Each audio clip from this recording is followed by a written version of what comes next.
आज कौन सा पेपर है आपका? Set number 93। चलो जी, सेट नंबर 93। तो आज उत्तराखंड वाला सेक्शन कैसा था? बढ़िया था? हैं, बढ़िया था? किए आपने सारे प्रश्न? नहीं किए? वो तो खैर मुझे पूरा विश्वास है नहीं किए होंगे सारे प्रश्न। दरवाजा खोलना, कोई आ गया। ठीक,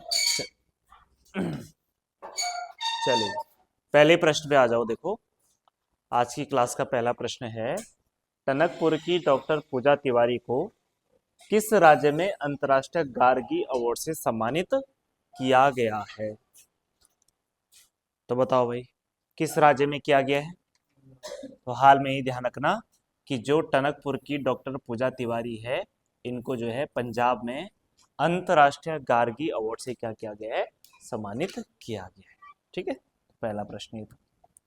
दूसरा प्रश्न आ जाओ। नीति आयोग की सतत विकास लक्ष्य में उत्तराखंड को देश में कौन सा स्थान प्राप्त हुआ है? कौन सा स्थान प्राप्त हुआ है? और ये प्रश्न तो हाल में कुछ पेपरों में भी आ चुका है ना? तो कौन सा स्थान प्राप्त किया है? तो ध्यान रखना, पहला स्थान प्राप्त किया है। ठीक है, किसी पीछे से पता नहीं कौन से पेपर में आया था, ये प्रश्न आया था कि नीति आयोग के सतत विकास लक्ष्य अर्थात सस्टेनेबल डेवलपमेंट गोल में पहला स्थान प्राप्त किया है। और ऐसा नहीं है कि केवल उत्तराखंड ने ही पहला स्थान प्राप्त किया है, उत्तराखंड के साथ साथ किसने? केरल राज्य ने भी क्या किया है? प्राप्त किया है।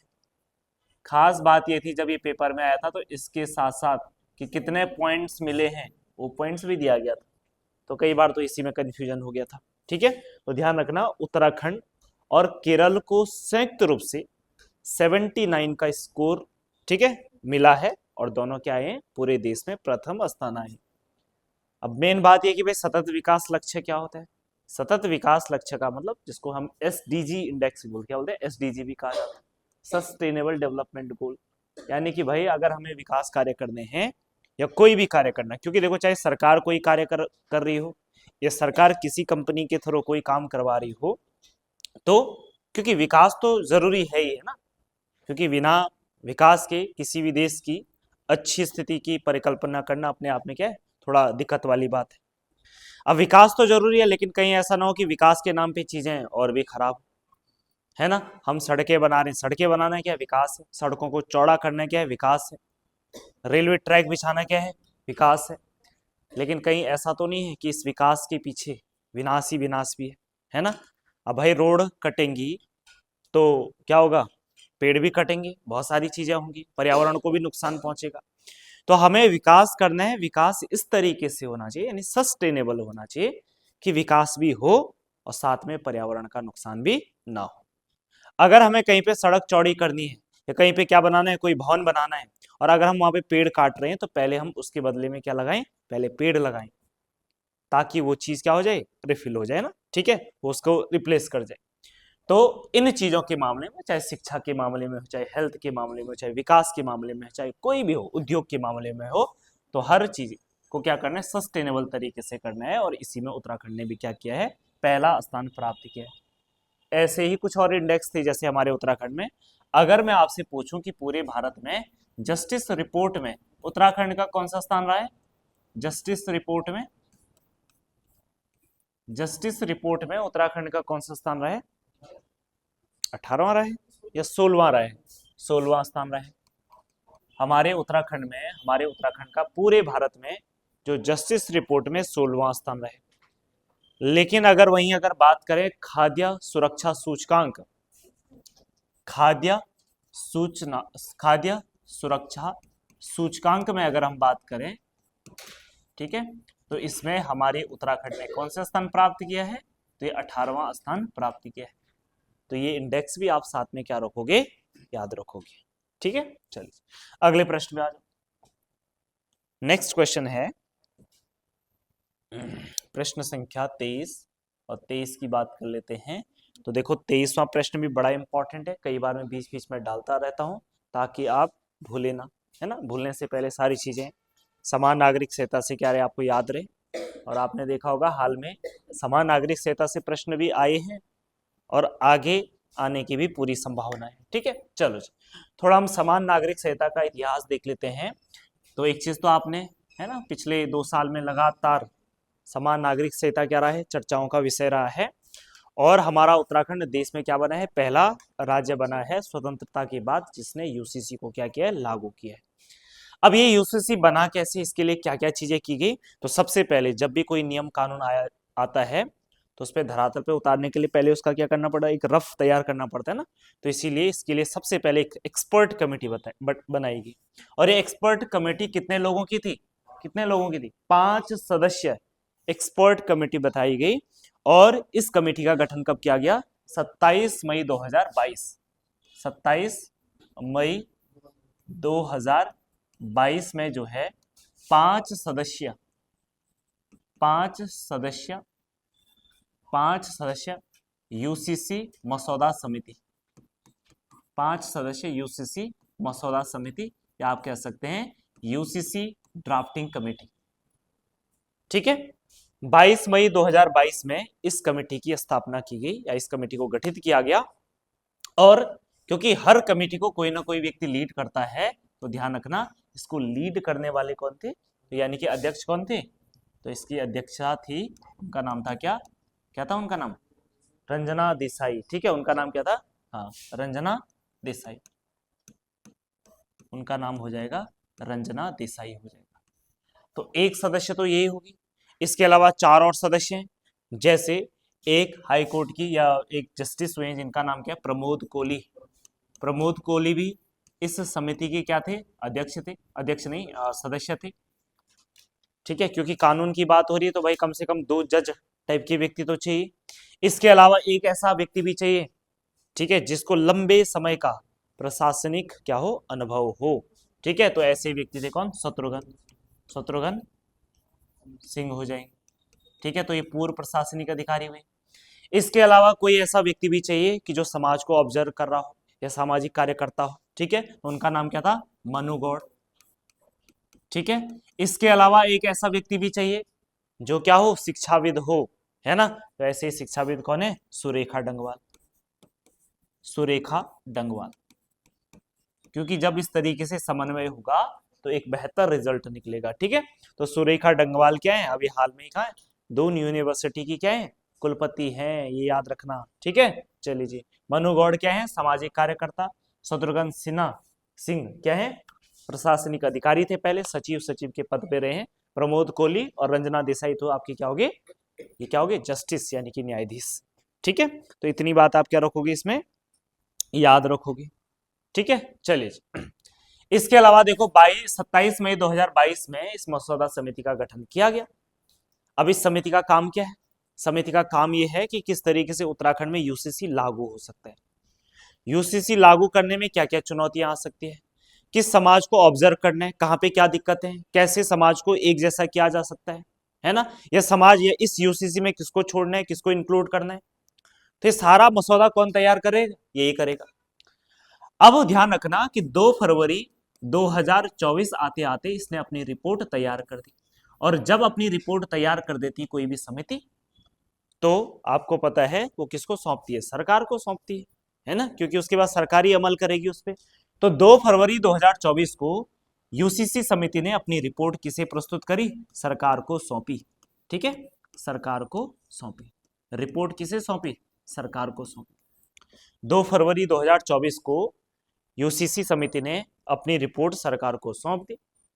2-4 दिन सरकार ने इस पे क्या किया, मंथन किया होगा या जो भी किया होगा आपस में, है ना। अब ऐसे थोड़ी कि सरकार को कुछ पता ही नहीं है ना, सरकार के साथ तो ये लोग बैठे होंगे ना हर दिन। ठीक है, चर्चा तो सरकार के साथ हो ही रही होगी वैसे भी। ठीक है, तो पूरी रिपोर्ट तैयार करके इन्होंने सरकार को सौंप दी। और फाइनली ध्यान रखना 6 फरवरी 2024 को उत्तराखंड सरकार क्या करती है कि जो यूसीसी विधेयक, ठीक है, विधानसभा में क्या करती है, पेश करती है। ठीक है, तो 6 फरवरी 2024 को यह विधेयक जो है यानी कि यूसीसी विधेयक विधानसभा में क्या होता है, यूसीसी विधेयक विधानसभा में क्या होता है, पेश होता है, पारित नहीं, विधानसभा में क्या होता है, पेश। ठीक है, तो 6 फरवरी 2024 को यूसीसी जो आपका क्या है बिल है, इसको उत्तराखंड विधानसभा में इंट्रोड्यूस किया जाता है। ठीक है, फिर क्योंकि उत्तराखंड इतनी बड़ी विधानसभा तो है नहीं कि जो कई दिन लगेंगे, है ना, फटाफट इस पे चर्चा हुई और अगले दिन यानी कि 7 फरवरी 2024 को यूसीसी विधेयक क्या हो जाता है, पारित हो जाता है। यूसीसी विधेयक क्या हो जाता है, पारित हो जाता है। ठीक है, और यूसीसी विधेयक जब पारित हुआ तो बाद में राज्यपाल ने इसको कहां भेज दिया, राष्ट्रपति के लिए भेज दिया। राष्ट्रपति के लिए क्या कर दिया, रिजर्व कर दिया। तो ध्यान रखना, फिर मार्च 2024 में भारत के राष्ट्रपति, ठीक है, या राष्ट्रपति की क्या मिलती है, मंजूरी मिलती है। राष्ट्रपति की क्या मिल जाएगी, मंजूरी मिल जाएगी। और जैसे राष्ट्रपति की मंजूरी मिल जाएगी तो इसके साथ साथ जो यूसीसी जो विधेयक था उसका रास्ता क्या हो जाता है, बिल्कुल क्लियर हो जाता है। यानी अब इसके बाद उत्तराखंड सरकार जो है यूसीसी के से संबंधित क्या कर सकती है, नीति निर्माण कर सकती है, पॉलिसी बना सकती है ना। और इसके बाद उत्तराखंड सरकार क्या करेगी, पॉलिसी बनाने का काम करेगी। और फाइनली जो है 27 जनवरी 2025 में उत्तराखंड में क्या किया जाता है, यूसीसी लागू किया जाता है। ठीक है, यूसीसी क्या किया जाता है, लागू किया जाता है। ठीक है, अब हमारे उत्तराखंड में क्या है, यूसीसी लागू है। और यूसीसी लागू करने वाला ये देश का क्या बन जाता है, पहला राज्य बनता है स्वतंत्रता के बाद। ठीक है, लेकिन स्वतंत्रता से पहले कौन से राज्य में, गोवा में पहले से ही यूसीसी लागू था। हालांकि वो भारतीयों के द्वारा वो यूसीसी लागू नहीं किया गया था, है ना। गोवा में कौन रहते थे, पुर्तगाली।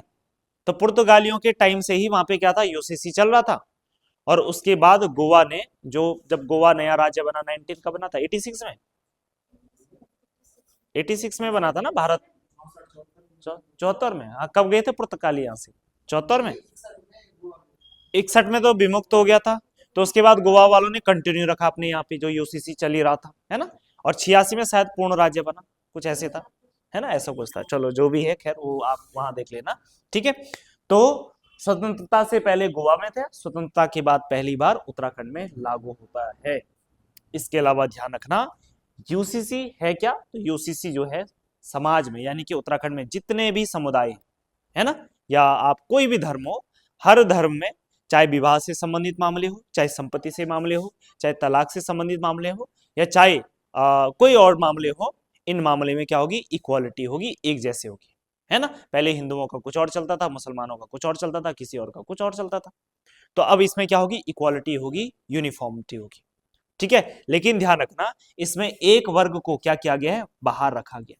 एक वर्ग को बाहर रखा गया है, तो किस वर्ग को बाहर रखा गया है, एसटी वर्ग को बाहर रखा गया। यानी कि यूसीसी हमारे उत्तराखंड में जो 5 जनजातियां हैं, कौन कौन सी, थारू, बोक्सा, भोटिया, राजी और जौनसारी, इन पे ये लागू नहीं होगा।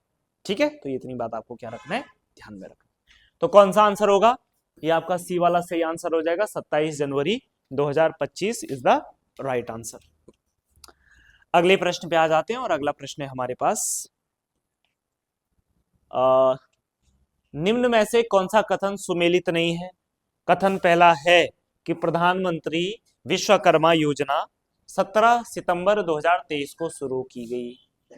क्या बात सही है, बिल्कुल सही है, 100% सही है। तो पहली बात सही है, इस योजना के प्रथम चरण में राज्य के 4 जनपदों का चयन किया गया, अल्मोड़ा, बागेश्वर, पिथौरागढ़ और चंपा। तो ये बात भी सही है। पहली बात तो आप ध्यान रखेंगे भाई, ये प्रधानमंत्री विश्वकर्मा योजना है क्या। ठीक है, विश्वकर्मा योजना बेसिकली भारत के जो परंपरागत कारीगर हैं, जैसे क्या, जैसे परंपरागत कारीगर का मतलब क्या है, जैसे फॉर एग्जाम्पल है जो लकड़ी का काम करते हैं, ठीक है, और इसके अलावा जो लोहे का काम करते हैं, लोहार बोल सकते हैं। सोनार कैसे थे, जो सोने का काम करते हैं, है ना। ऐसे ही जो हमारे क्या है, परंपरागत क्या है, कारीगर हैं। अब देखो, अभी तक ये लोग अपनी जीविका तो कर ही रहे हैं अच्छे से, ठीक है। सरकार चाहती है कि ये लोग, इनके पास जो कौशल है, जो स्किल है, ये इस स्किल को क्या करे, और बढ़ाए, ताकि जो है और प्रोडक्ट का क्या हो जाए, और मैन्युफैक्चरिंग होगी, और ज्यादा होगी तो इनके पास और ज्यादा क्या होगा, पैसा होगा। ठीक है, तो ध्यान रखना। तो इसीलिए प्रधानमंत्री विश्वकर्मा योजना लाई गई है कि यानी कि भारत के जो क्या है, परंपरागत परंपरागत जो कारीगर हैं, परंपरागत कारीगरों का कौशल उन्नयन के लिए, ठीक है, कौशल उन्नयन के लिए, कौशल उन्नयन के लिए जो है यह योजना लाई गई थी, ठीक है। और हमारे उत्तराखंड में देखो अल्मोड़ा, बागेश्वर, पिथौरागढ़ और चंपावत, है ना, यहां से स्टार्ट किया गया, ठीक है। चलिए, तो यानी कि दोनों कथन आपके सही हो जाएंगे, कथन बी, दोनों कथन आपका राइट आंसर हो जाएगा। अगले प्रश्न पे आ जाओ। नेक्स्ट क्वेश्चन इज, उत्तराखंड को किस वर्ष पर्यटन वर्ष घोषित किया गया? तो कब किया गया उत्तराखंड को पर्यटन वर्ष घोषित? हाँ, उत्तराखंड को 2001, 2015, अर्थात यानी कि सी इज द राइट आंसर हो जाएगा, ठीक है। तो उत्तराखंड को 2001 और 2015 में क्या किया गया है? पर्यटन वर्ष घोषित किया गया है। बात यहाँ पे पर्यटन की चल रही है और हमारा उत्तराखंड जो है, हमारे उत्तराखंड में पर्यटन की क्या है? अपार संभावनाएं, है ना। जो ठीक ठाक उद्योग हमारे उत्तराखंड में चलता है वो क्या चलता है? पर्यटन चलता है। और अभी शायद लगभग 12-13% के आसपास क्या है पर्यटन हमारे जीडीपी के अंतर्गत आ जाता है। तो ध्यान रखना कि आपको इसमें कुछ और बातें याद रखोगे कि पहली बात तो याद रखो कि हमारे उत्तराखंड में पर्यटन से संबंधित कोई भी योजना है, नीति निर्माण करना है, या आगे पर्यटन में और क्या क्या संभावना हो सकती है, कहाँ पे हमें क्या चीज विकास करना है ताकि पर्यटन को बढ़ावा मिले, इससे संबंधित राज्य का, या आप ये कह सकते हैं कि पर्यटन से संबंधित राज्य की सर्वोच्च संस्था कौन सी है? कौन सा है? उत्तराखंड। हाँ, उत्तराखंड पर्यटन विकास परिषद। क्या लिखोगे? उत्तराखंड पर्यटन विकास परिषद, उत्तराखंड पर्यटन विकास परिषद, विकास परिषद, ठीक है। इंग्लिश में क्या बोलेंगे? उत्तराखंड टूरिज्म डेवलपमेंट बोर्ड, यानी कि क्या हो जाएगा? यूटीडीबी। क्या कहा जाता है इसको? यूटीडीबी कहा जाता है। आप कहीं पे भी जाओगे जहां जहां पर्यटन, वहां यूटीडीबी के बोर्ड जरूर लगे होंगे अगर आप ढंग से देखो तो, है ना, ठीक है। पर इतना देखा नहीं होगा कभी, पर आप ध्यान से देखना, कहीं भी जाओगे पर्यटन वाली जगह पे तो वहां पे यूटीडीबी जरूर लिखा होगा हमेशा, ठीक है। तो जो भी काम होता है या जो भी पर्यटन के क्षेत्र में, चाहे आपका साहसिक पर्यटन हो, धार्मिक पर्यटन हो, है ना, और वैसा पर्यटन हो, तो इस सभी नीति निर्माण का कार्य यही करता है यूपी पर्यटन विकास बोर्ड, यानी कि यही सुझाव करता है, यही उनको धरातल पे ले जाने का काम करता है। उत्तराखंड पर्यटन विकास बोर्ड की बात करें तो इसकी स्थापना जो है, इसकी स्थापना हुई थी 28 नवंबर 2001 में। कब हुई थी? 28 नवंबर 2001 में इसकी क्या हुई? स्थापना हुई, ठीक है। और देखो, कोई भी जो क्या होता है आपका ऑर्गेनाइजेशन होता है, हर ऑर्गेनाइजेशन का अपना क्या होता है? एक मोटो होता है। तो ऐसे इसका एक मोटो मतलब एक नारा बोल सकते हैं एक तरीके से, है ना। तो इसका जो नारा है, या इसे कहते हैं, इसका नारा है उत्तराखंड सिंपली हेवन, ठीक है। उत्तराखंड सिंपली हेवन, है ना। उत्तराखंड क्या है? सिंपली, कुछ नहीं, क्या है? स्वर्ग है ना। तो उत्तराखंड सिंपली हेवन, ये इसका क्या है? मोटो है, ये ध्यान रखना। इसके अलावा हम अपने राज्य में बात करें कि हमने जो पर्यटन का मॉडल अपना रखा है, वो कहां से अपना रखा है? किस देश के पर्यटन के मॉडल को हमने अपना रखा है? हाँ, जोर से बोलो थोड़ा। कांस्टेबल? क्या? अच्छा, ऑस्ट्रेलिया। अच्छा, नहीं, ऑस्ट्रेलिया से आपदा ले रखी हमने, आपदा प्रबंधन। सिंगापुर, बहुत बढ़िया, ठीक है। तो ध्यान रखना, हमने जो पर्यटन मॉडल ले रखा है अपने राज्य में, जो हमारा पर्यटन मॉडल है, ये सिंगापुर से ले रखा है, ठीक है।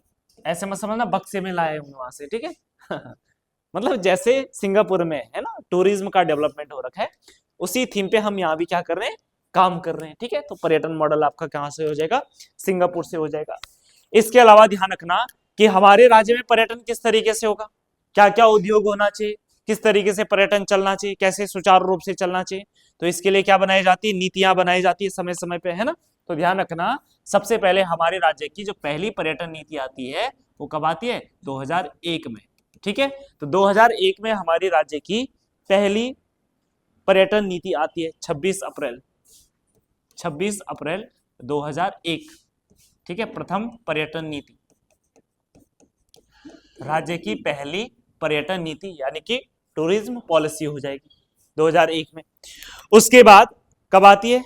उसके बाद कब आई है? 2018 में, ठीक है। उसके बाद देखो 2018 में अगली पर्यटन नीति आती है, और यही 2018 वाली जो पर्यटन नीति है, इसी पर्यटन नीति के द्वारा ध्यान रखना कि 2019 में हमारे राज्य में पर्यटन को जो है उद्योग का दर्जा दिया गया।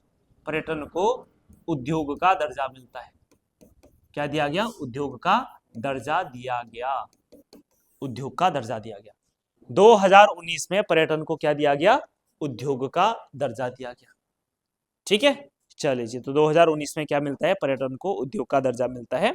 और अभी लेटेस्ट में जो हमारे राज्य में नई पर्यटन नीति आई है, कब आई है? हाँ, कौन सी तारीख को? हाँ, मार्च में। कौन सी तारीख को है? हाँ, तो मार्च में आती है 17 मार्च 2023। 17 मार्च 2023। ठीक है, तो 17 मार्च 2023 को हमारे राज्य में एक नई पर्यटन नीति आती है, जो कि अगले 7 साल तक क्या रहेगी? वैलिड रहेगी।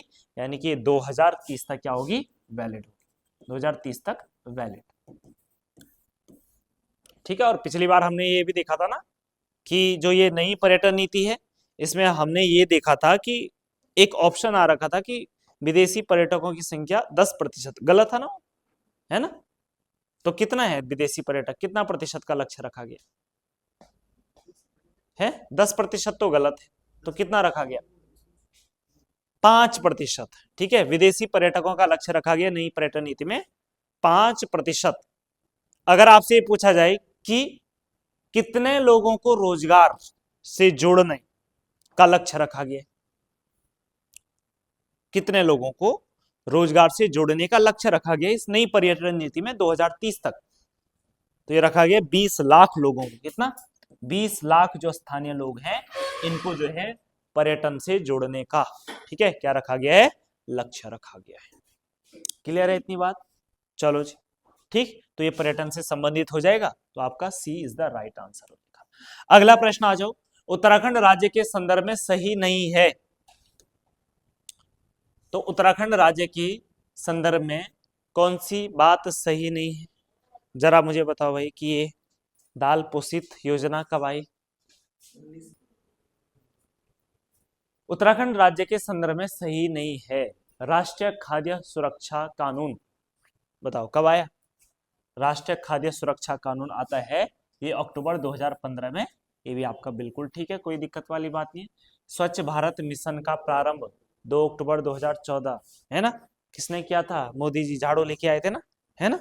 ठीक है, चलो जी। तो स्वच्छ भारत मिशन का प्रयोग प्रारंभ 2 अक्टूबर 2014 से क्या किया गया? शुरू किया गया। ठीक है। अच्छा, मोदी जी झाड़ू लागे तो क्या साफ हो गया उससे देश? है? वो तो ऐसा भी हो सकता है ना, फोटो से, फोटो खींचने के लिए, है ना? पर लेकिन इससे एक मैसेज मिलता है। इससे ये मैसेज मिलता है कि देखो, ऐसा नहीं है कि प्रधानमंत्री वहां झाड़ू मारेगा। उससे संदेश है। संदेश ये है कि भाई, जब देश का प्रधानमंत्री झाड़ू मार सकता है, तो हम तो क्या है ना? हम तो धूल भी नहीं, है ना? देश का प्रधान, ये संदेश है उससे। जैसे कई लोग बोलते हैं ना कि ये बड़े लोग क्या करते थे, खाली वीडियो के लिए, फोटो के लिए। अरे तो भाई वो संदेश दे रहे हैं, तो वो झाड़ू थोड़ा ना मारेगा वहां, है ना? देश के प्रधानमंत्री ये कहना चाह रहे हैं, अरे तुम कौन सी बड़ी वो है, जब मैं झाड़ू मार सकता हूं तो तुम भी मारो। हमें देश क्या करना है? स्वच्छ करना है।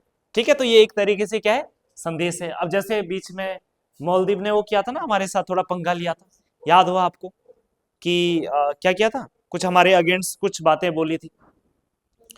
तो फिर आपको पता है, मोदी जी फटाफट आए अपने स्टाइल में और सीधे चले गए लक्षद्वीप, है ना? तो संदेश कुछ नहीं बोला, एक शब्द नहीं बोला उस आदमी जो इतने शब्द बोलता है। सीधे लक्षद्वीप गया, और जो लक्षद्वीप में जो हमारे शानदार जो तट हैं, वहां पे वहां की फोटो अपलोड करी, है ना? बस पूरे भारतीयों ने फटाफट क्या कर दिया? लक्षद्वीप, वहां मालदीव के क्या कर दिए? जो लोग जाते हैं ना घूमने के लिए, वहां के कैंसिल कर दिए। तो मालदीव की दिमाग खराब हो गया फिर बाद में, तब फिर बैकफुट पे आ गया। तो ये होता है ना, देखो लीडरशिप यही होती है ना। ठीक है, लीडरशिप यही होती है कि एक संदेश देना होता है। और मेन बात है कि लीडरशिप में ये भी बात होती है कि उसको मानने वाले लोग भी होने चाहिए ना। नहीं है, मतलब इतनी पावरफुल लीडरशिप भी होनी चाहिए कि आम जनता आपकी बात की वैल्यू भी करती है। तो हमारे यहाँ के लोगों ने तुरंत क्या कर दिया? मालदीव्स के टिकट कैंसिल। और फिर उसके बाद मालदीव जो बैकफुट पे आ गया, उसके बाद अगली बार भारत आ गया सीधे, है ना, हम भारत के साथ अच्छे रिलेशन रखेंगे। ठीक है, चलो जी। वैसे मालदीव के साथ अच्छे रिलेशन है, पर बीच में जो आया था ना, जो भी वहां का राष्ट्रपति बना था, क्या था, मौजूद, हाँ, तो वो थोड़ा चाइना फेवर वाला ज्यादा था, तो उसने थोड़ा हमारे अगेंस्ट मोर्चा खोल दिया था। पर वो भूल गया था कि उसकी जीडीपी केवल पर्यटन पे ही चलती है ना, और पर्यटन में सबसे ज्यादा मालदीव कौन जाते हैं, हम ही जाते हैं, भारतीय लोग, है ना। चलिए, उसके अलावा देखो मुख्यमंत्री दाल पोषित योजना की बात करें तो ये आपकी 2020 में नहीं, कब आई, 2019 में आती है ना।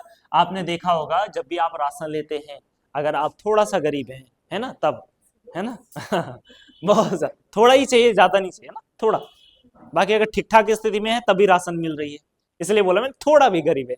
थोड़ा भी का मतलब है कि घर में अगर मंथली 1 लाख नहीं आ रहे या 60-70 हजार नहीं आ रहे, है ना, तब भी मिल जाएगा। हाँ, 50-60 भी आ रहे हैं तब भी मिल जाएगा। वैसे तो खैर 1-1 लाख वालों को भी मिल रहा है ना। पर ध्यान रखना, राशन योजना में आपने देखा होगा कि आपको क्या मिलते हैं, दाल के पैकेट मिलते हैं, और वो भी क्या मिलते हैं, नॉमिनल प्राइस में मिलते हैं। जैसे अगर मान लो चना चल रहा है 90 या 100 रुपए किलो चल रहा है, तो वहां पे आपको 40 से 45 रुपए किलो में मिल जाएगा। ठीक है, तो यही है क्या, मुख्यमंत्री दाल पोषित योजना। One nation one ration card की बात करें तो ये आपका 2020 में आया। One nation one card, one nation one ration card, आपने लगातार देखा होगा भारत सरकार इसी थीम पे काम कर रही है, वन नेशन, है ना, कर रही है ना काम, एक देश एक राशन कार्ड। अब इसका ये मतलब नहीं है कि उत्तराखंड वालों का भी एक ही होगा, तमिलनाडु वालों का भी एक ही, उनका अपना होगा, हमारा अपना होगा। इसका मतलब ये है कि आपका राशन कार्ड तो एक है। जैसे क्या होता है, मान लो अभी आपका गांव है, आपके गांव में आप रजिस्टर है, तो भाई आपको राशन आपके ही गांव में मिलेगी बस, और कहीं मिल ही नहीं सकती पूरे भारत में। इस नई स्कीम में ये है कि आप अपना राशन कार्ड अपने पास रखो। अब मान लो आप कल के दिन महाराष्ट्र चलेगी, वहां भी आप राशन ले सकते हैं वहां की दुकान में।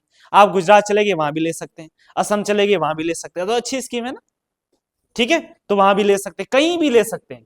तो इसलिए क्या कहा जा रहा है, one nation one ration card. ठीक है, तो ध्यान रखना, ये आपका ये भी सही है, 2020 में स्टार्ट हुआ।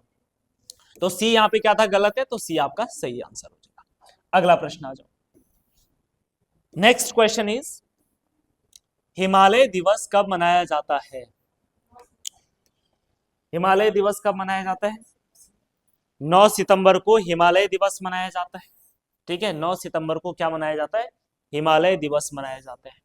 चलिए जी, अब दिवस में कई बार आपको बता चुका हूं, पर फिर भी एक बार और देख लेते हैं। जैसे हमारे राज्य में 25 मई को, बताओ 25 मई को कौन सा दिवस मनाया जाता है, उत्तराखंड जल संरक्षण दिवस मनाया जाता है। कौन सा मनाया जाता है, उत्तराखंड जल संरक्षण दिवस हो जाएगा 25 मई को। देखो 25 मई को उत्तराखंड जल संरक्षण दिवस मनाया जाता है। कौन सा दिवस मनाया जाता है, जल संरक्षण दिवस। अगर मैं आपसे पूछूं कि 5 जुलाई को कौन सा दिवस मनाया जाता है, हरियाली दिवस मनाया जाता है, हरियाली दिवस मनाया जाता है। ठीक है, 16 जुलाई को कौन सा दिवस मनाया जाता है, ये मनाया जाता है हरेला पर्व या हरेला दिवस। ठीक है, इसके अलावा अगली तिथि 12 अगस्त, बताओ 12 अगस्त को कौन सा दिवस मनाया जाता है, प्रेरणा दिवस। ठीक है, किसके सम्मान में, नरेंद्र सिंह नेगी जी के जन्म दिवस। उसके बाद बताओ 2 सितंबर नहीं, 1 सितंबर, 1 सितंबर को कौन सा दिवस मनाया जाता है, कुमाऊनी बोली दिवस, खटीमा कांड की याद में कुमाऊनी बोली दिवस। ठीक है, 2 सितंबर को कौन सा दिवस मनाया जाता है, गढ़वाली बोली दिवस, मसूरी कांड की याद में। ठीक है, और इसी दिन ध्यान रखना बुग्याल संरक्षण दिवस भी मनाया जाता है, बुग्याल संरक्षण दिवस भी मनाया जाता है। 2 सितंबर के बाद देखो 9 सितंबर हमने कर लिया है ना, हिमालय दिवस। या ठीक है, 10 सितंबर को बताओ, 10 सितंबर को उत्तराखंड गौरव दिवस। और उत्तराखंड गौरव दिवस आपको पता ही है किसके है, पंडित गोविंद बल्लभ पंत जी के सम्मान में या इनके जन्म दिवस पे यह दिवस मनाया जाता है। उसके बाद 17 सितंबर को है जागर संरक्षण दिवस, प्रीतम भरतवाण के सम्मान में, है ना। ठीक है, उसके बाद 19 सितंबर उत्तराखंड हाँ, लोक साहित्य दिवस है, उत्तराखंड लोक साहित्य दिवस। हाँ, शैलेश मडियानी। अच्छा, हरिदत्त भट्ट। ठीक है, हरिदत्त भट्ट की याद में या उनके सम्मान में उत्तराखंड लोक साहित्य दिवस मनाया जाता है। उसके बाद हाँ, हरिदत्त भट्ट, शैलेश, ठीक है। उसके बाद 7 अक्टूबर को कौन सा दिवस? भारद्वाज। ये कौन सा भारद्वाज है? भारद्वाज दिवस। भारद्वाज दिवस पहले ही मना रहे। कौन था वो भारद्वाज गोत्र वाला है? गढ़, हाँ, गढ़दोज नहीं, गढ़भोज दिवस है ना। ठीक है, ये है गढ़भोज दिवस। ठीक है, चलो जी, हाँ, भारद्वाज दिवस नहीं है। ठीक है। ये पहले मना रहे हैं आप लोगों का दिवस। है 7 अक्टूबर को गढ़भोज दिवस। है ना, पहले ही मना रहे हैं। ठीक है। चलो जी, उसके बाद 7 अक्टूबर गणभोज दिवस। चलो जी, हाँ, ठीक है, कौस्तुभ की याद आई ना मुझे। चलो जी, ठीक है, तो 7 अक्टूबर को गणभोज दिवस हो जाएगा। इसके बाद देखो, इसके बाद अगली कोई तिथि, महत्वपूर्ण तिथि बताओ, है दिसंबर, 18 दिसंबर या 17, 11 दिसंबर को क्या है पहाड़ दिवस हो जाएगा। ठीक है, पहाड़, पहाड़ दिवस। ठीक है, 17 सितंबर दिसंबर को कौन सा दिवस? गंगा स्वच्छता दिवस, गंगा स्वच्छता दिवस। उसके अलावा 24 दिसंबर को हाँ उत्तराखंड लोक संस्कृति दिवस, और ये है किसके जन्म पे? इंद्रमणि बडोनी जी के जन्म दिवस पे हो जाएगा। ठीक है, तो ये सभी दिवस आप अच्छे से याद रखेंगे। ठीक है, चलिए जी, अगले प्रश्न पे आ जाओ। चाल खाल योजना का संबंध किससे है? तो ये सभी को पता है भाई, चाल खाल का संबंध है जल संचयन योजना से संबंधित है। सूचना एवं रचना एवं रचनाकारों को दिए गए कूट के माध्यम से मिलान करना आपको। सबसे पहले उठो गढ़वालियों, ये कविता किसकी है? उठो गढ़वालियों, ये कविता है सत्य शरण रतुड़ी की। अरे गढ़वालियों, कब तक सोते रहोगे, है ना, अब उठने का समय हो गया। ठीक है, चलो जी। इनमा कनके आण बसंत, इनमा कनके आण बसंत, बताओ ये किसकी रचना है? इनमा कनके आण बसंत, तो ये हो जाएगी वीरेंद्र पवार की हो जाएगी। ताता दूधे घूट, ये किसकी है? ये है डॉक्टर सत्यानंद बड़ौनी। ठीक है, और कथगा खोरी होर, ये कौन है? रमेश पोखरियाल निशंक। कोई मैच कर रहा है इनमें? एक का 4, ए का 4, बी का 1। अच्छा, यहाँ नहीं है। ठीक है, तो देखो डी वाला आपका सही आंसर हो जाएगा। ठीक है, चलो, जागेश्वर में स्थित मतला आश्रम के संस्थापक कौन है? तो ये हैं माधव आशीष हैं। ठीक है, चलो, निम्न में से किन खिलाड़ियों का संबंध उधम सिंह नगर जिले से? भारतोलक केसिंह बाबा, क्या उधम सिंह नगर से? बिल्कुल है। भारतोलक फयाद अहमद अंसारी है? बिल्कुल है। तो ए और बी दोनों आपके क्या हो जाएंगे? सही हो जाएंगे। हरसिंह थापा किससे संबंधित है? बॉक्सिंग से संबंधित है। जसपाल राणा, परिमार्जन नेगी है? सुरेंद्र सिंह कनवासी,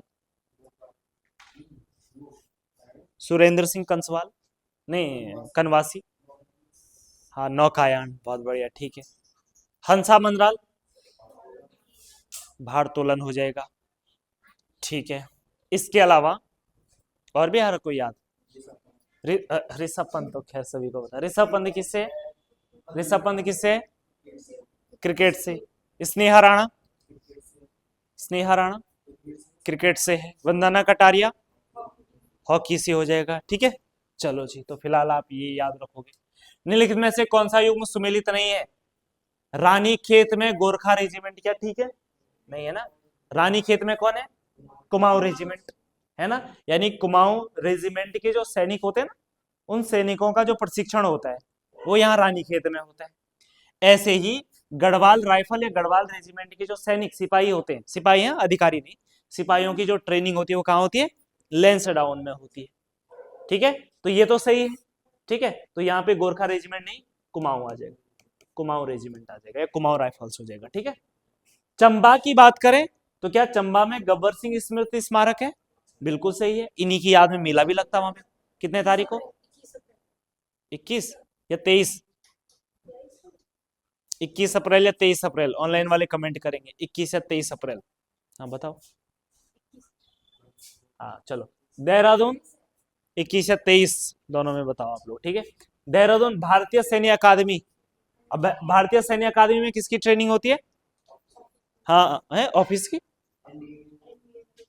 एनडीए वालों की। तो एनडीए वालों की होगी तो फिर एनडीए में क्या होगा? है, एनडीए क्या है?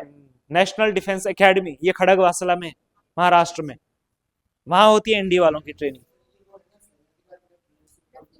हाँ तो एनडीए वाले भी लेफ्टिनेंट ही बनते हैं, वो कौन सा सीधे कैप्टन बनते हैं? हैं? बताओ तो। एनडीए, एक एनडीए होता है ना, एनडीए नहीं सुना आपने? अब मुझे बताओ आप, नेशनल डिफेंस एकेडमी ये खड़गवासला में, यहाँ होती है एनडीए वालों की ट्रेनिंग, खड़गवासला, जो कि पुणे पता नहीं कहाँ आता है, महाराष्ट्र में आता है। तो एनडीए वाले नहीं बनते लेफ्टिनेंट, मतलब लेफ्टिनेंट ही तो बनते हो। तो फिर आईएमए में किसकी होती तो फिर? है? किसकी होती है? ठीक कह रहे हैं, किसकी? सीडीएस वालों की, ठीक है। तो ध्यान रखना, देखो एक चीज ध्यान रखना, एनडीए वालों की भी होगी लेकिन बहुत कम। एनडीए वाला जो कोर्स होता है ना, ये होता है 4 साल का, ठीक है। और एक होता है कंबाइंड डिफेंस सर्विस, जो ग्रेजुएशन लेवल पे होता है, ये होती है 1.5 साल की ट्रेनिंग। कितने? 1.5 साल।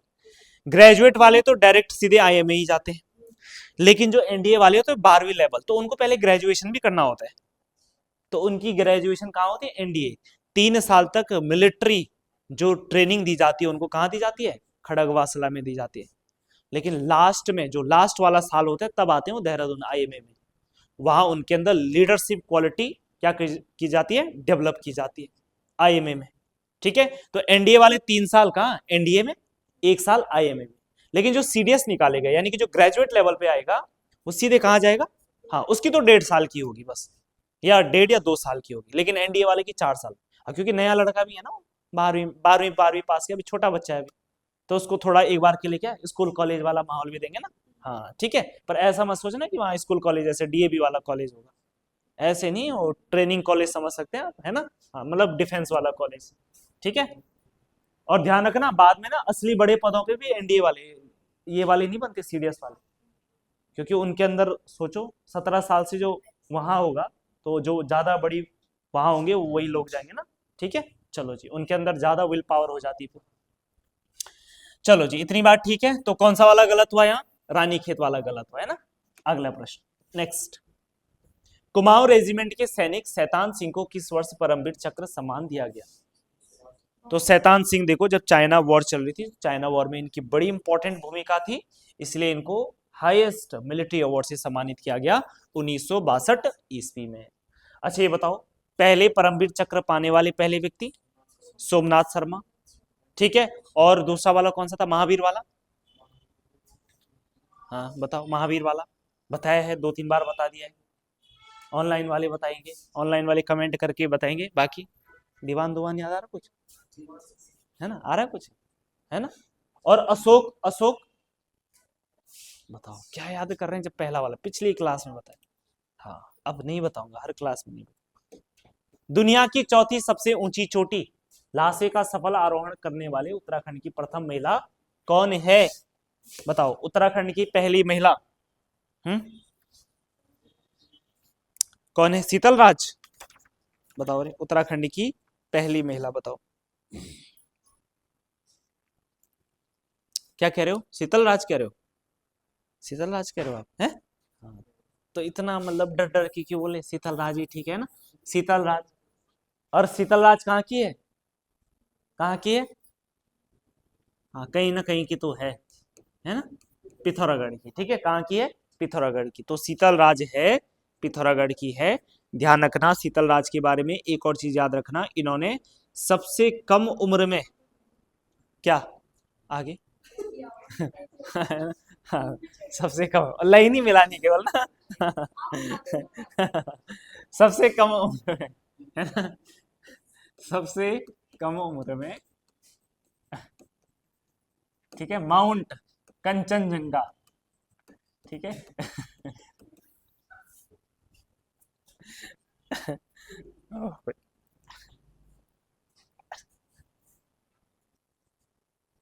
तो शीतल राज की बात करें तो शीतल राज ने सबसे कम उम्र में माउंट कंचनजंगा का क्या किया, सफल आरोहण किया। क्या किया? सफल आरोहण। कंचनजंगा का सफल आरोहण किया। ठीक है, ये बात आप क्या रखोगे, याद रखोगे। और कब किया इन्होंने? 2018 में, ये याद रखना है। तो 2018 में इन्होंने सबसे कम उम्र में, ठीक है, माउंट कंचनजंगा का क्या किया, सफल आरोहण किया। और 2019 में, एक साल के बाद, एक और अचीवमेंट इन्होंने प्राप्त करी और इन्होंने माउंट एवरेस्ट पे क्या करी, चढ़ाई करी। ठीक है, 2019 में। ठीक है, तो माउंट एवरेस्ट का भी क्या किया, सफल आरोहण किया। बाकी सविता कंसवाल के बारे में तो आप जानते होंगे। सविता कंसवाल जो है उत्तरकाशी की क्या है, एक पर्वतारोही। ठीक है, उत्तरकाशी की क्या है, एक पर्वतारोही है। खास बात यह है कि 2022 में इन्होंने एवरेस्ट फतेह किया था। 2022 में क्या किया इन्होंने, एवरेस्ट फतेह किया। ठीक है, हालांकि ध्यान रखना 2022 में ही इनके साथ एक दुर्घटना हो जाती है और 2022 में ही ध्यान रखना। ठीक है, एक वो पड़ता है, एक पर्वत पड़ता है जिसको बोलते हैं द्रौपदी का डांडा। जब ये अपनी टीम के साथ द्रौपदी की डांडा का क्या कर रहे था, चढ़ाई कर रहे थे, तो उसी दौरान, ठीक है, हिमस्खलन से, ठीक है, ग्लेशियर के वो हो जाने से, टूटने से जो है इनकी क्या हो जाती है, मृत्यु हो जाती है। तो ये ध्यान रखना आपको। ठीक, चलो जी अगले प्रश्न पे आ जाओ। द नेक्स्ट क्वेश्चन इज, राष्ट्रीय सुरक्षा सलाहकार अजीत डोभाल का संबंध किस जनपद से है? तो भाई ये पौड़ी से है ना, घेड़ी गांव से संबंधित है। और इनकी बात करें तो क्या बोलते हैं, एनएसए बोला जाता है ना, एनएसए, नेशनल सिक्योरिटी एडवाइजर कहा जाता है। नेशनल सिक्योरिटी एडवाइजर आप समझ सकते हैं कि भारत में सुरक्षा को लेकर के जो सबसे बड़ा अधिकारी है वो कौन है, वही होता है एनएसए, अजीत डोभाल, है ना। हाल में ही आजकल इनका एक वीडियो भी वायरल हो रहा है जिसमें ये गढ़वाली में बोल रहे हैं, देखा आप लोगों ने, है ना। हाँ, बहुत अच्छी गढ़वाली, प्यारी गढ़वाली बोल रहे एकदम से। ठीक है, चलो जी। तो ये राष्ट्रीय सुरक्षा सलाहकार अजीत कुमार डोभाल, आज आप ये मान के चल सकते हैं भारत के जो शक्तिशाली, है ना, शक्तिशाली जो लोगों में से एक आपके अजीत डोभाल भी है। शक्तिशाली मतलब क्या, जिनके पास पावर भी है और साथ में शक्तिशाली व्यक्तित्व भी है। ऐसे कौन कौन है आपके जो शक्तिशालियों में गणना में आती है अभी भारत की, जो पावरफुल भी है, पॉपुलर भी है और पोस्ट भी है ना। तो देखो, एक तो प्रधानमंत्री तो होंगे ही, है ना। बाकी आपका जयशंकर जी भी हो ही जाएंगे, अमित शाह भी हो जाएंगे, ठीक है, योगी आदित्यनाथ और आपका अजीत डोभाल। ठीक है, तो ये पावरफुल कैटेगरीज में आती है भाई अभी। ठीक है, ये ध्यान रखना। इसके अलावा अभी जो हमारे जनरल है, जनरल जनरल कौन है अभी, अनिल चौहान जनरल है या सीडीएस, वो भी तो पौड़ी से ही है ना। हाँ, वो भी एक उसी उसी साइड से है ना, पौड़ी से ही है। तो ये भी बड़ी बात है भाई, है ना। और योगी आदित्यनाथ भी कहाँ से, पौड़ी से ही। और कोई याद आ रहा है? और कौन, बिपिन रावत थे, है ना, वो भी पौड़ी के थे। ठीक, तो आप देख सकते हैं कि पौड़ी के लोगों ने जो है देश में बड़ा नाम कमाया है भाई, है ना। चलो जी, तो आप लोग भी कमाने की कोशिश करें, इन लोगों से इंस्पायर हो जाए। केवल पौड़ी वाले नहीं, पूरे उत्तराखंड वाले, आप भी पौड़ी वालों से कुछ सीखा करो भाई, है ना। ठीक है, चलिए जी। राजीव गांधी खेल रत्न पुरस्कार प्राप्त करने वाले प्रथम व्यक्ति बताओ। राजीव गांधी खेल रत्न पुरस्कार प्राप्त करने वाले पहले व्यक्ति कौन थे? अभिनव बिंद्रा। ठीक है, अभिनव बिंद्रा। ठीक है, तो कौन थे? अभिनव बिंद्रा थे। ठीक है जी, कौन से हो जाएंगे? अभिनव बिंद्रा जी हो जाएंगे, अभिनव बिंद्रा हो जाएगा। बाकी देखो, जसपाल राणा की बात करें तो जसपाल राणा को 1994 में अर्जुन पुरस्कार मिला है। 1994 में कौन सा पुरस्कार? अर्जुन पुरस्कार मिला है। इसके साथ साथ आप ध्यान रखेंगे कि 2019 में इनको द्रोणाचार्य पुरस्कार मिलता है। 2019 में द्रोणाचार्य पुरस्कार मिलता है किसको? जसपाल राणा को। है क्या हो गया, है नहीं मिला है? हाँ। क्या नहीं मिला? हाँ 2000 नहीं, वो तो देवभूमि वाला है ना, ये सेंटर वाला की बात कर रहा हूँ, द्रोणाचार्य पुरस्कार। दोनों में अंतर है ना, एक है उत्तराखंड देवभूमि, एक में दो नहीं लिखा है, क्या बोल रही है मैं, नहीं लिखा है, पिछली बार नहीं बताया था। दो प्रकार के अवार्ड द्रोणाचार्य, दो प्रकार के, एक जो उत्तराखंड सरकार देती है, उत्तराखंड द्रोणाचार्य नहीं, उत्तराखंड देवभूमि द्रोणाचार्य पुरस्कार, और जो सेंटर वाली देती है वो केवल द्रोणाचार्य पुरस्कार देती है, ये अंतर है दोनों में। तो 2019 में द्रोणाचार्य पुरस्कार मिलता है। बाकी हरि सिंह थापा की बात करें तो इनको 2013 में अब इनको कौन सा वाला मिलता है, तो देखो उत्तराखंड देवभूमि द्रोणाचार्य पुरस्कार, ठीक है। और हरि सिंह थापा किससे संबंधित है, बॉक्सिंग, तो बॉक्सिंग के क्षेत्र में मिला इनको। और ये उत्तराखंड देवभूमि द्रोणाचार्य पुरस्कार पाने वाले पहले व्यक्ति थे, इसी साल मतलब शुरू हुआ था, सीधा सीधा ये समझिए, फर्स्ट हो जाएंगे, ठीक है। इसके अलावा अगर बात करें, ठीक है, चलो जी, त्रिलोक सिंह बसेड़ा की बात करें तो त्रिलोक सिंह बसेड़ा की बात करें तो इनको जो है 2014 में, इनको 2014 में मिला, इनको 2014 में मिला, कौन सा, उत्तराखंड देवभूमि वही वाला द्रोणाचार्य पुरस्कार हो जाएगा, ठीक है, उत्तराखंड देवभूमि द्रोणाचार्य पुरस्कार। ना इनको मिला त्रिलोक सिंह बसेड़ा को देवभूमि उत्तराखंड खेल रत्न पुरस्कार, हाँ ठीक है, इनको मिला 2014 में उत्तराखंड देवभूमि खेल रत्न पुरस्कार, इनको खेल रत्न मिला, ठीक है। और सेम चीज जसपाल राणा को कब मिला, 2013 में मिला, इनको जसपाल राणा को मिला 2013 में उत्तराखंड देवभूमि खेल रत्न पुरस्कार, ठीक है, खेल रत्न पुरस्कार हो जाए, ठीक है। चलो जी अगले प्रश्न पे आ जाओ। उत्तराखंड में पद्म भूषण प्राप्त करता के संदर्भ में क्या गलत है, बछेंद्री पाल पर्वतारोहण के क्षेत्र में 2019, ठीक है, ठीक है ये बात, हाँ बिल्कुल ठीक है, गलत कैसे हो सकते हैं। डॉक्टर अनिल प्रकाश जोशी पर्यावरण व समाज सेवा 2020, ये भी ठीक है। स्वामी दयानंद सरस्वती अध्यात्म 2016, क्या ठीक है, सही है, हाँ सही है या नहीं है, बिल्कुल सही है एकदम, ये भी।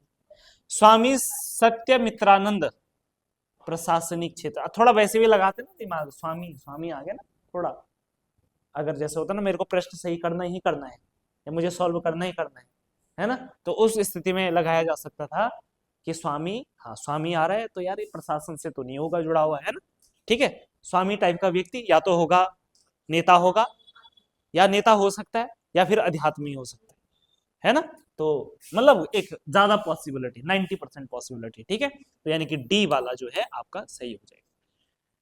तो स्वामी सत्यमित्रानंद को प्रशासनिक नहीं, इनको भी किसमें मिला था, अध्यात्म के क्षेत्र में मिला था, किस क्षेत्र में मिला था, अध्यात्म के क्षेत्र में मिला था। अब हमारे राज्य में देखो कुछ ऐसे लोग जिनको जो है पद्म भूषण अवार्ड मिला है, हमारे राज्य के पहले व्यक्ति जिनको पद्म भूषण अवार्ड मिला है कौन है, बताओ, हैं 1958 में सबसे पहले किसे, कमलेंदुमती शाह, कमलेंदुमती शाह को मिला, किस क्षेत्र में मिला, समाज सेवा के क्षेत्र में। 1961 में बात करें तो किसे, ये कैसे बोल सकते 1961 सुमित्रा नंदन पंत, ठीक है, सुमित्रा नंदन पंत जी को क्या मिलता है, पद्म भूषण अवार्ड मिलता है। इसके बाद 1967 में मुल्क राज चोपड़ा को, 1967 में मुल्क राज चोपड़ा को, अब ये ऑनलाइन वाले कमेंट करेंगे कि मुल्क राज चोपड़ा को किस फील्ड में मिला है, ठीक है, और आप लोग मुझे ऐसे चुपके से बताएंगे, हैं, अच्छा ठीक है। उसके बाद अगला 1990 में कुंवर सिंह नेगी को, 1990 में कुंवर सिंह नेगी को, कुंवर सिंह नेगी को बताओ किस क्षेत्र में, ब्रेल लिपि का इन्होंने आविष्कार किया, ब्रेल लिपि के क्षेत्र में मिलता है 1990 में, कुंवर सिंह नेगी हो जाएगा। इसके बाद 2005 में किसे, हाँ 2005 में किसको मिलता है, चंडी प्रसाद भट्ट को, चंडी प्रसाद भट्ट जी को मिलता है 2005 में, उसके बाद 2014 में किसे मिलता है, याद निकालो, किसे मिलता है, रस्किन बॉन्ड। किस क्षेत्र में, शिक्षा साहित्य, साहित्य के क्षेत्र में।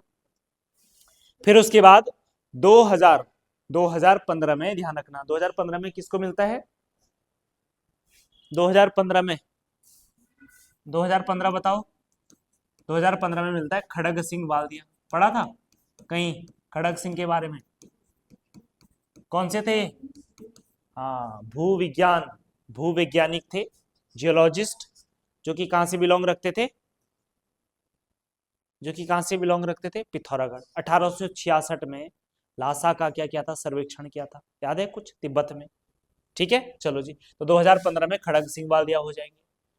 बाकी स्वामी दयानंद सरस्वती 2016 में, स्वामी सत्यमित्रानंद जी को भी 2015 में ही अध्यात्म के क्षेत्र में मिला। ठीक है, ये यहीं पे ऑप्शन में दे रखे। उसके अलावा ध्यान रखना कि 2022 में आप याद रखोगे कि 2022 में किसे मिला, विक्टर बनर्जी को, विक्टर बनर्जी को। और विक्टर बनर्जी को किस क्षेत्र में मिला, कला के क्षेत्र में मिला।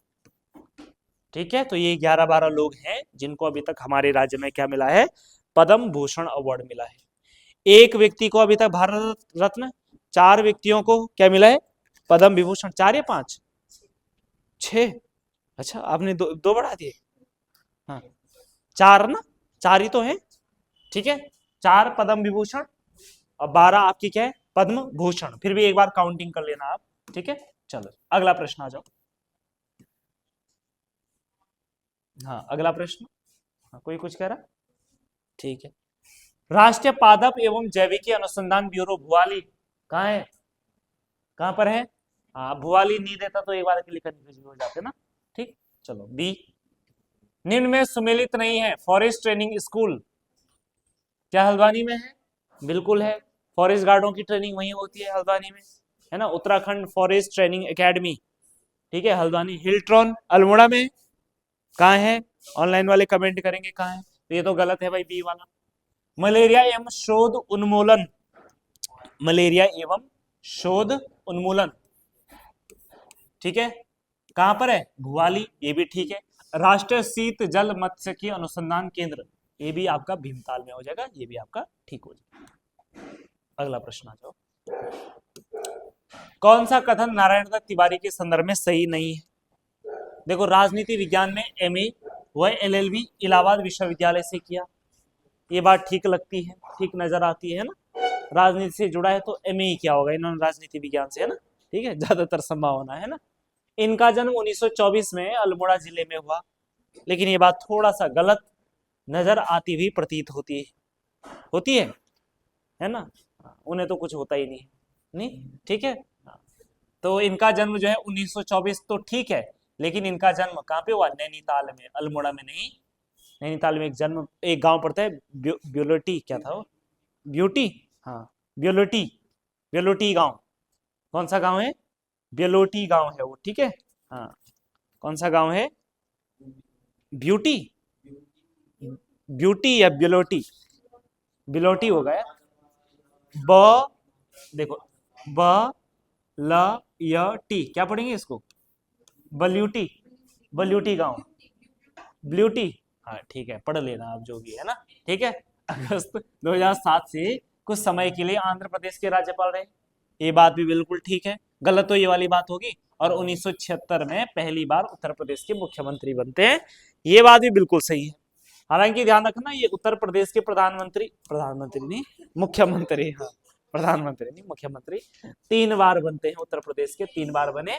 और उत्तराखंड के मुख्यमंत्री की बात करें, 1 बार, और कब बने, 2002-3 में नहीं, 2002 में, ठीक है। और ये हमारे राज्य के पहले निर्वाचित मुख्यमंत्री भी थे, ठीक है। और ये हमारे राज्य का एकमात्र सीएम है जिन्होंने अपना कार्यकाल पूरा किया है, आज तक किसी की हिम्मत नहीं हुई पूरा कार्यकाल करने की, है ना, हिम्मत हो जाती पर करने नहीं दिया गया, ठीक है। हाँ त्रिवेंद्र सिंह रावत, है ना, 8-9 महीने बस इतना ही बच गया था, ठीक है, 4 साल तक पूरे रहे वो लगभग, ठीक है। तो एकमात्र मुख्यमंत्री है जिन्होंने, अब हो सकता है कि धामी इस रिकॉर्ड को कायम रख ले कि और नहीं दूर दूर तक नहीं लगता है कि ये हटेगा, ठीक है, हाँ कि ये पूरा कर देंगे अपना कार्यकाल, और सबसे लंबे समय तक भी हो जाएगा फिर जैसे ये कार्यकाल पूरा कर लेंगे, ठीक है। इसके अलावा इनको उत्तराखंड का विकास पुरुष भी कहा जाता है।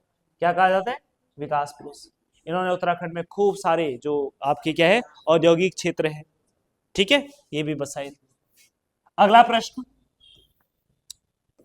द्रोण गुफा किस जनपद में है? तो द्रोण गुफा, दौ से द्रोण, दौ से देहरादून, ठीक है, B is the right answer. हालांकि ऐसा हर टाइम नहीं होगा, दौ से दौ, दौ से दौ, ठीक है, ऐसे मत कर देना, है ना। हाँ तो द्रोणाचार्य, ठीक है। चलो जी, इसके अलावा ध्यान रखना कि क्योंकि हम थोड़ा बहुत गुफाओं की बात कर रहे हैं, तो देखो राम गुफा आपकी चमोली है, अच्छा इसके बाद वाला है, ठीक है, चलो फिर तो कोई दिक्कत वाली बात नहीं, ठीक। चलो, चमोली में कौन सी गुफा है? तो चमोली में गुफा है टिम्मरसेन। टिम्मरसेन गुफा सुना है आपने? कहां पड़ता है टिम्मरसेन गुफा? कहा? नीति घाटी में, नीति घाटी में पड़ता है आपका टिम्मरसेन गुफा। और यहीं पे आपके जो है वैसे जैसे अमरनाथ में ना बर्फ का शिवलिंग, ऐसे टिम्मरसेन में भी, ठीक है। हाँ, ये भी पेपर में आया था एक प्रश्न में, टिम्मरसेन हो गया। इसके बाद अगर बात करें दूसरा, एक और गुफा लिख देना, हनुमान गुफा भी मिल जाएगी आपको, हनुमान गुफा, ठीक है, हनुमान गुफा हो जाएगा। बाकी बहुत सारे गणेश गुफा, व्यास गुफा, मुचकुंद गुफा है ना, ठीक है, ये भी गुफाएं।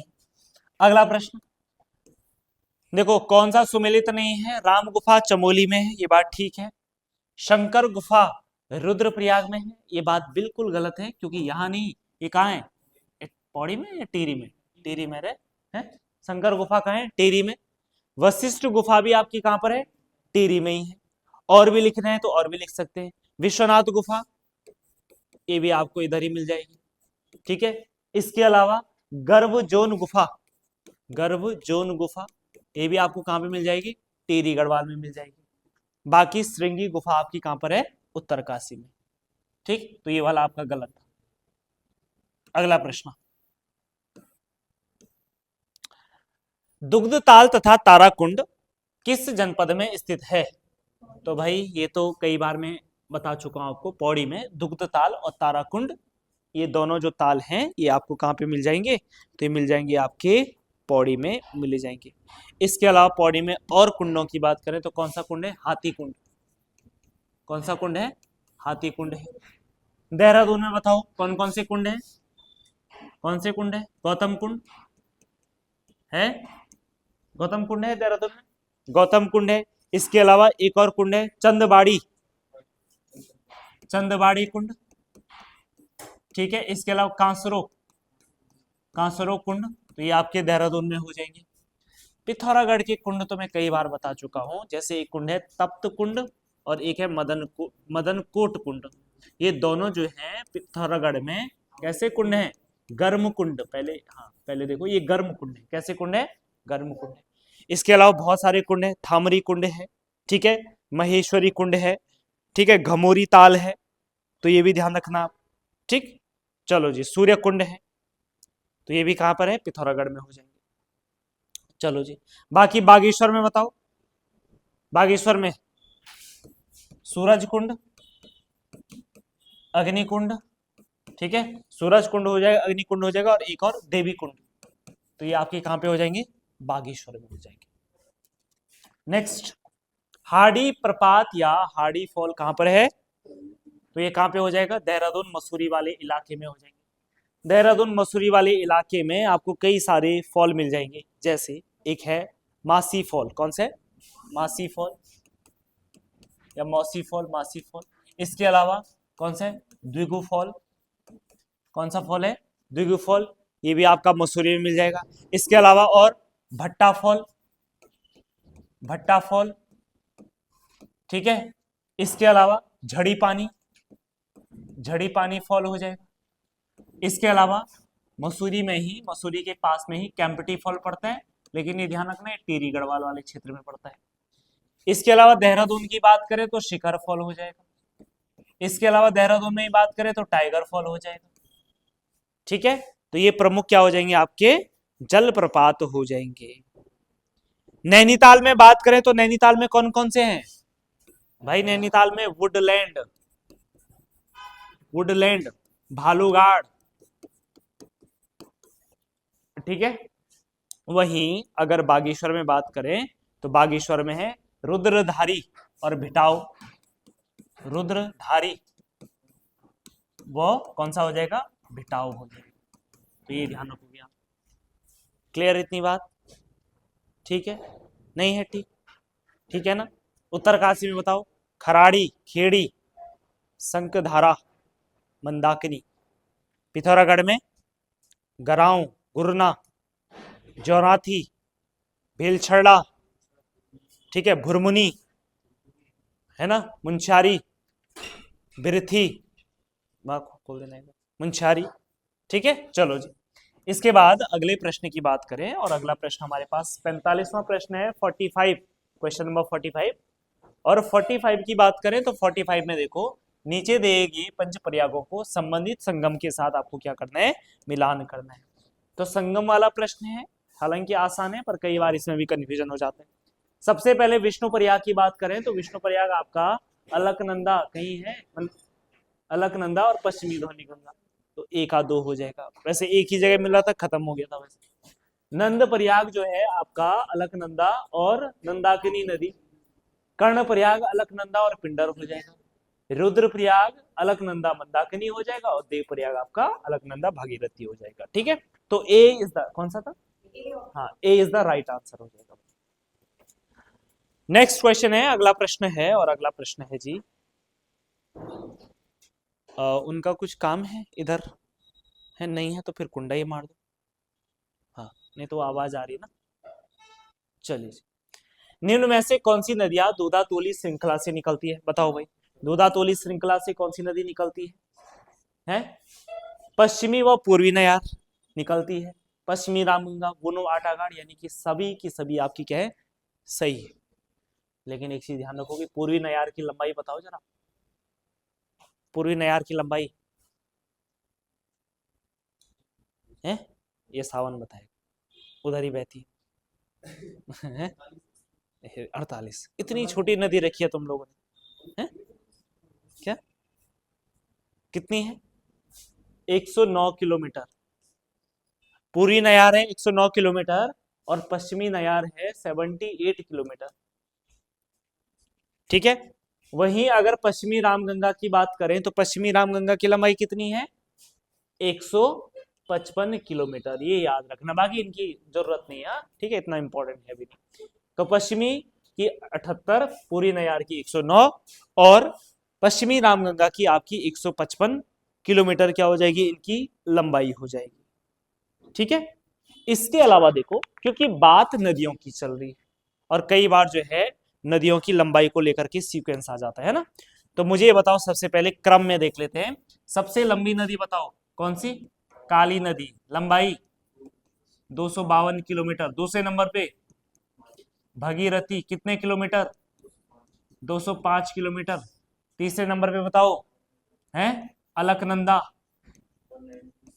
कितना है? हाँ, 1 किलोमीटर घटा दो, 195 किलोमीटर।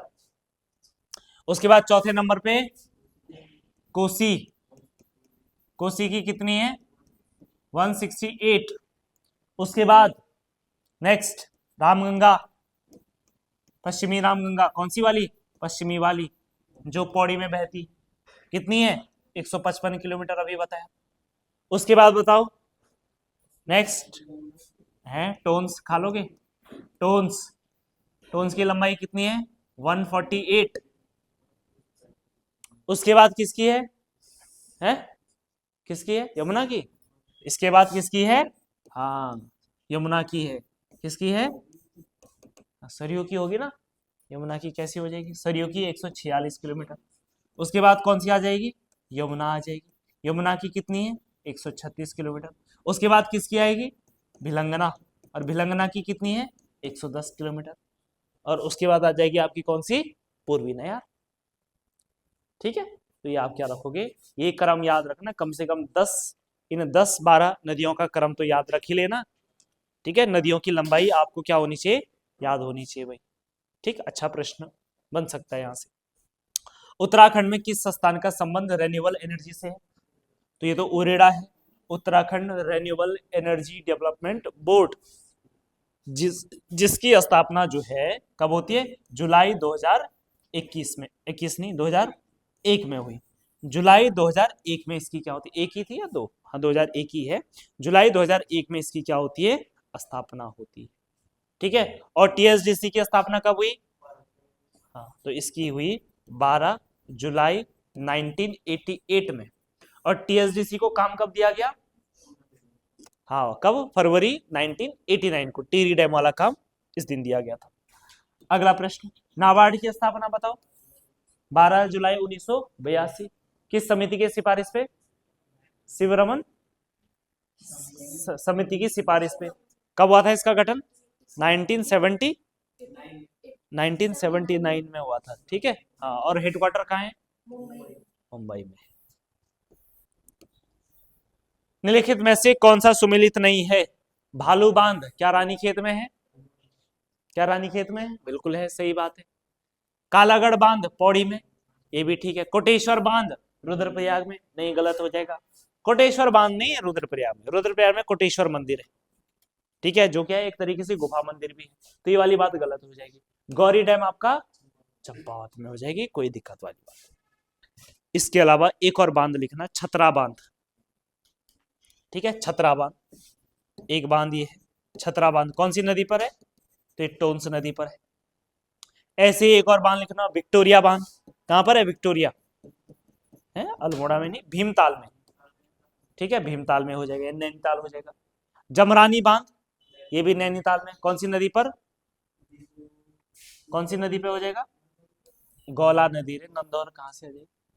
ठीक है। हाँ, सिलक्यारा सुरंग पे आधारित पुस्तकों को उनके लेखक के साथ आपको क्या करना है? सुमेलित करना है। तो जरा सुमेलित कीजिएगा। सबसे पहले आ जाते हम वो 17 दिन। वो 17 दिन है, वो 17 दिन किसकी है? राजीव रंजन जी की है। वो 17 दिन किसकी है? राजीव रंजन जी की है। ठीक है, वो 17 दिन है राजीव रंजन की। तो एक का एक मिल रहा है कहीं पे, तो एक का एक तो केवल एक में ही मिल रहा है, सी में, तो सी सही हो गया। वैसे द प्रॉमिस किसकी है? तो ये है अर्नोल्ड डिक्स की है। Operation Silkyara the 70 days rescue mission, ये किसकी है? तो ये हो जाएगा, देखो मिलाओ, तो ये हो जाएगा शरद कुमार की हो जाएगा। द ट्रैम्प ऑफ, ट्रैम्प या द ट्रैम्प? द ट्रैम्प या ट्रिम्प है ना? हाँ मतलब विजय ना, वही हो। ठीक है, the triumph of Silkyara that is Durgesh Pant ji की हो जाएगी।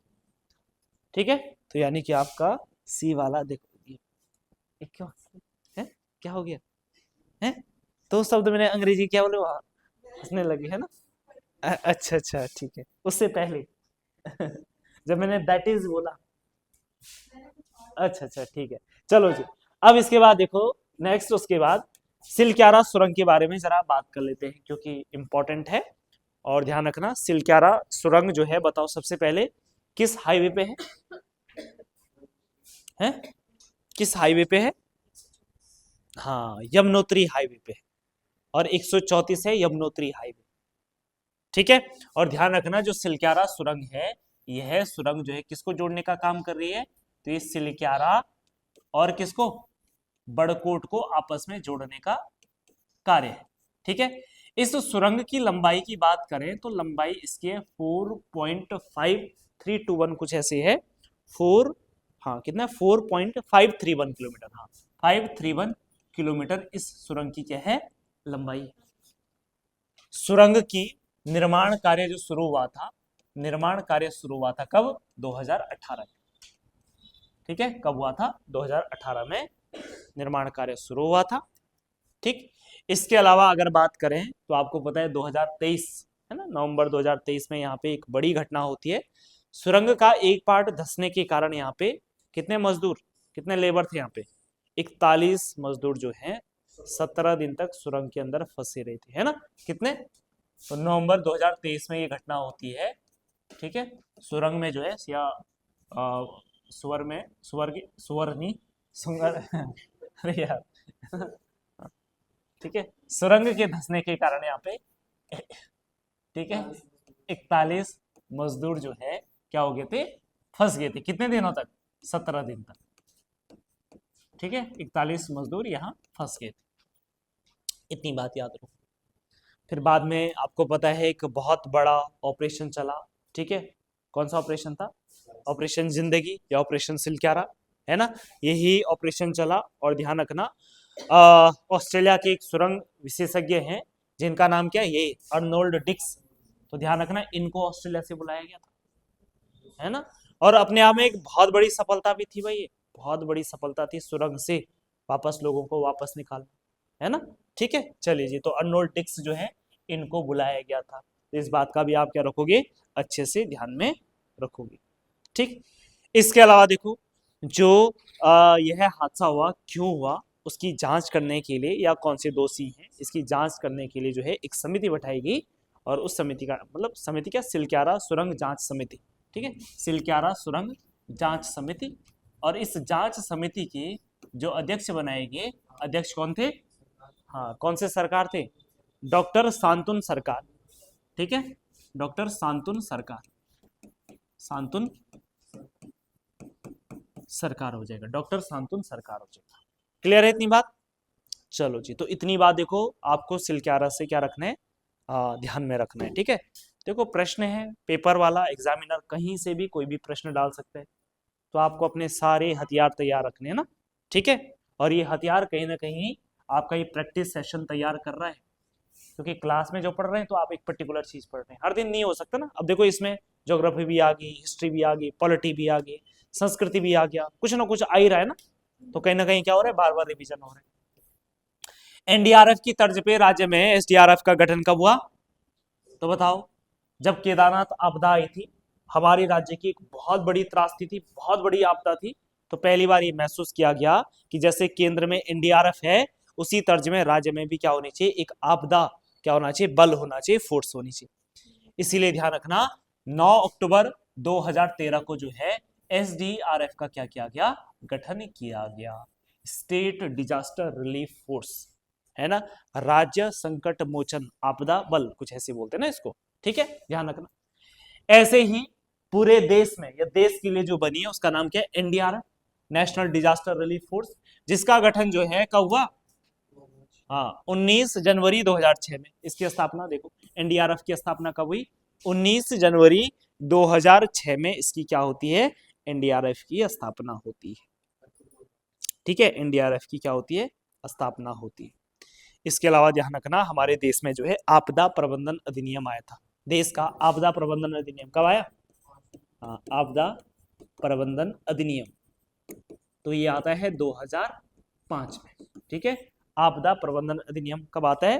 2005 में आता है। और जिसको लागू कब किया गया? हाँ, जनवरी 2006 में इसको क्या किया जाता है, लागू किया जाता है। बाकी हमारे राज्य में आपदा की बात करें तो हमने जो आपदा मॉडल अपना रखा वो कहाँ से अपना रखा? ऑस्ट्रेलिया से।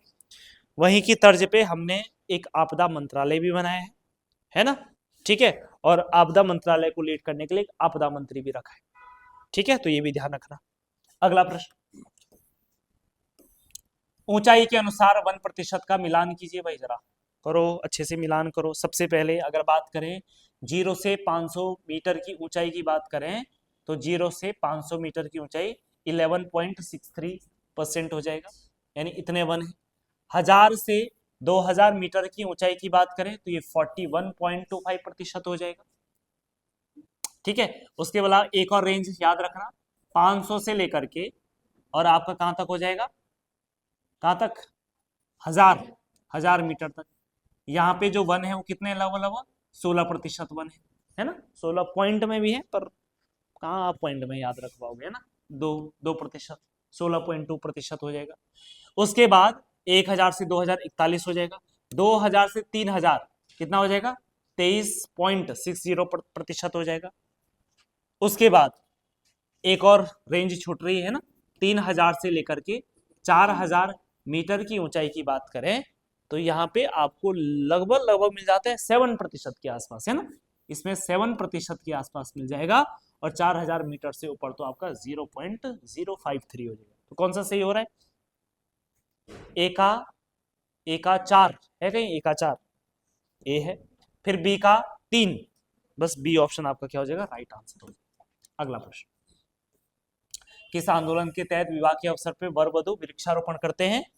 तो मैती आंदोलन, ए सही हो जाएगा। कल्याण सिंह रावत, झपटो छीनो आंदोलन, मथुरा देवी, 21 जून 1998, चमोली, चिपको आंदोलन तो सभी को पता है ना। अगला प्रश्न, निम्न में से का सही देखो मिलान करना है, फिर से देखो रिवाइज हो जाएगा। बीज बचाओ आंदोलन विजय जड़धारी, नवधान्य आंदोलन वंदना शिवा, अब भूला ना कोई, इसके बाद फिर देख लेना फिर तब अगली बार। हाँ, पानी राखो आंदोलन सच्चिदानंद भारती, कल के लिए जल अभियान द्वारिका प्रसाद सेमाल, और अभियान बताओ इनके, गढ़भोज अभियान, और बताओ हैं, बीज बम अभियान, बीज बम अभियान। देखो अगर बीज बम अभियान आएगा तो द्वारिका प्रसाद सेमाल हो जाएगा, लेकिन अगर आएगा बीज बचाओ आंदोलन तब कौन हो जाएंगे, विजय जड़धारी जी हो जाएंगे। अगला प्रश्न, बाकी मिला देना आप लोग। किस वर्ष नैनीताल में जीबी पंत उच्च स्तरीय प्राणी उद्यान का गठन किया गया? बताओ कब किया गया? 1995 में इसका गठन किया गया। कब किया गया? 1995 में इसका गठन नैनीताल में। कहां पे? नैनीताल में इसका क्या किया गया? गठन किया गया। इसके अलावा अगर इसके क्षेत्रफल की बात करें तो इसका क्षेत्रफल कितना है, कोई बता सकता है? कितना है इसका क्षेत्रफल? 4.693 स्क्वायर किलोमीटर हो जाएगा। ठीक है, अगला प्रश्न, नंदा देवी राष्ट्रीय उद्यान कहाँ स्थित है? नंदा देवी राष्ट्रीय उद्यान चमोली में हो जाएगा। ठीक, अगला प्रश्न, नंदा देवी राजजात यात्रा का अंतिम पड़ाव तो कौन सा हो जाएगा? होमकुंड हो जाएगा। और आपको पता है इस साल भी नंदा देवी राजजात यात्रा है, दिनांक लगभग घोषित हो चुकी है। ठीक है, बीच में थोड़ा कुछ विवाद चल रहा था पर अब शायद सॉल्व हो गया है। संतान कल्याण के लिए बड़े हर्षोल्लास से मनाया जाने वाला त्योहार तो कौन सा है? भिरौली है। ठीक है, भिरौली हो जाएगा। बैसी 22 दिनों तक आयोजित किया जाता है। ठीक है, और उत्तराखंड के मंदिरों में। बाकी दशहरा आपको बताइए। और खतड़वा कब मनाया जाता है? हाँ, सितंबर में। कौन सा महीना है? भाद्रपद। बताओ। अगला, श्रावण एवं पौष महीने में लगातार 22 दिनों तक वैसे हो गया। ठीक, 1856 ईस्वी में देवी धुरा से महापाषाणकालीन पुरावशेषों की खोज की गई। किसके द्वारा?